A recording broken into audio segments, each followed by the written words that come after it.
So, rejecting inner kings is our topic today.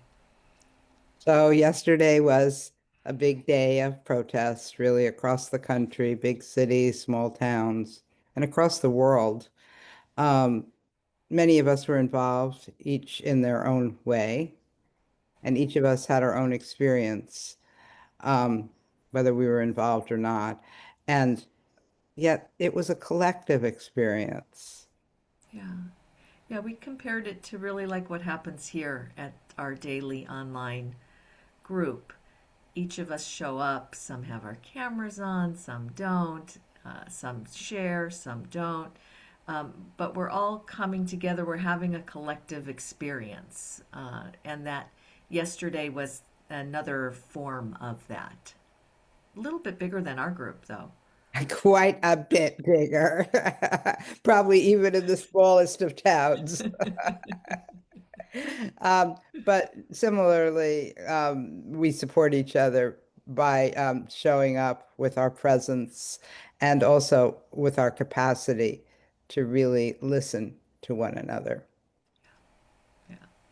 So we wanted to go in the direction of protest that could emphasize inner work as political action. So today, taking that protest of no kings into inquiry and reflection. And we came up with a statement, sort of.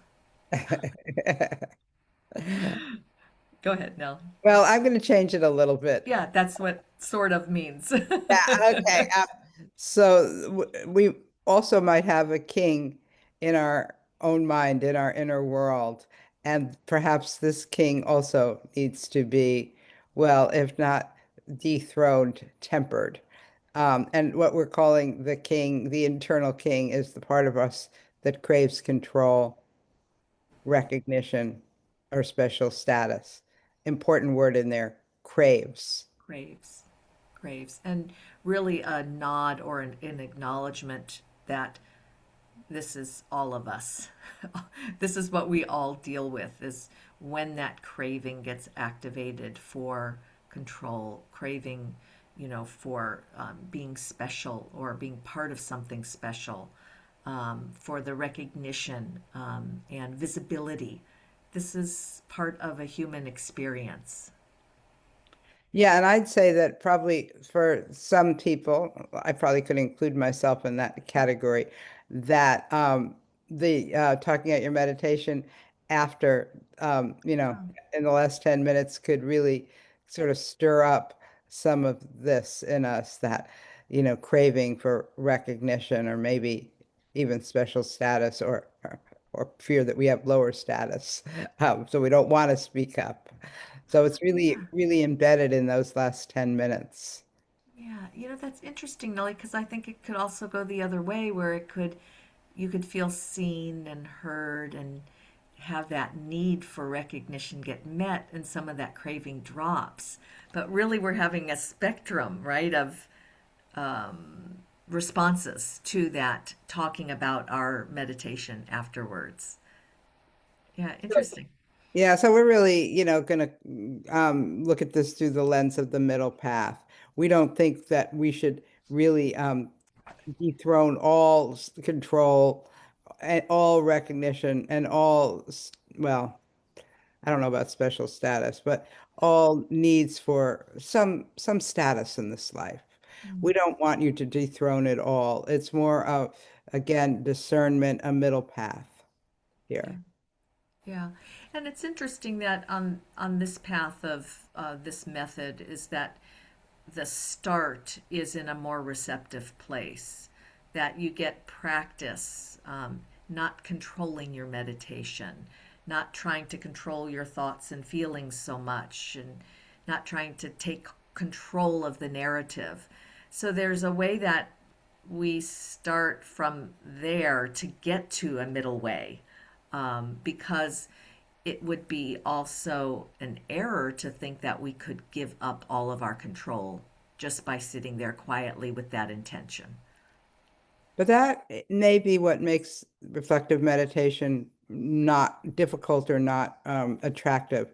to many people, that fear about giving up control, even in that way in their meditation, not in a big way in life.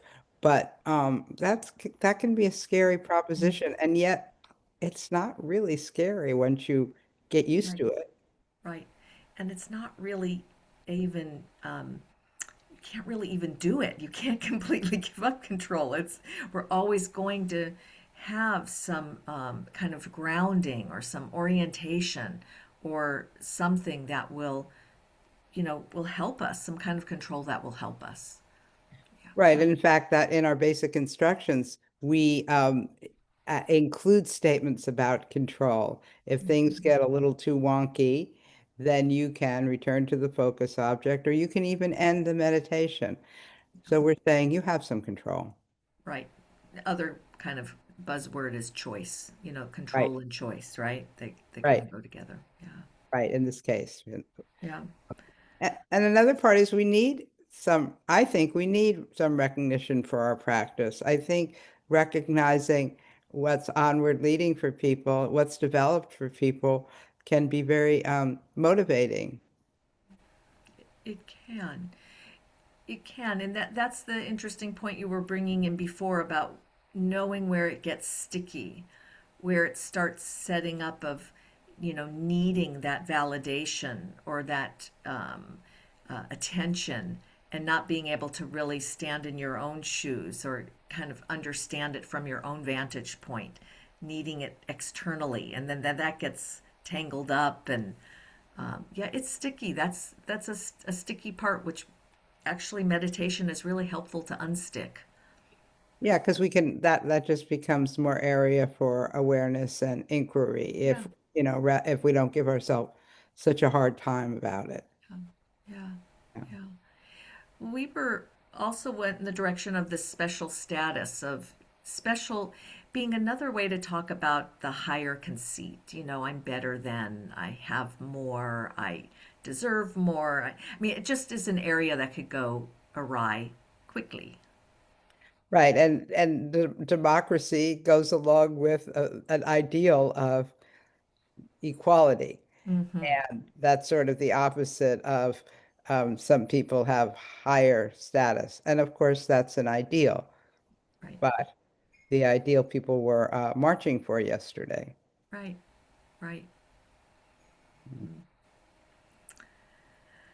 So this is kind of, we borrowed some of the ideas for these questions or prompts of signs that, what you could say on your sign, your protest, inner protest sign. I don't know, maybe that doesn't work. We'll see. But we have three kind of prompts to take, and if you'd like, into the meditation today. So the first one is, what or who are you loyal to? And then what or who benefits from our obedience. And then here's a big one, I think. How does power distort compassion? Well, those are all three big prompts. Take one, take all, take none. Take none. You Yeah. have a choice. Take some control in your receptive practice this morning. But Um, the first one is about loyalty. The yeah. second one is about obedience. And the third one is about power distorting Yeah. The passion. tension there. Yeah. Yeah. Yeah. So, Nellie, I think you are on the bells I today. think that's the case.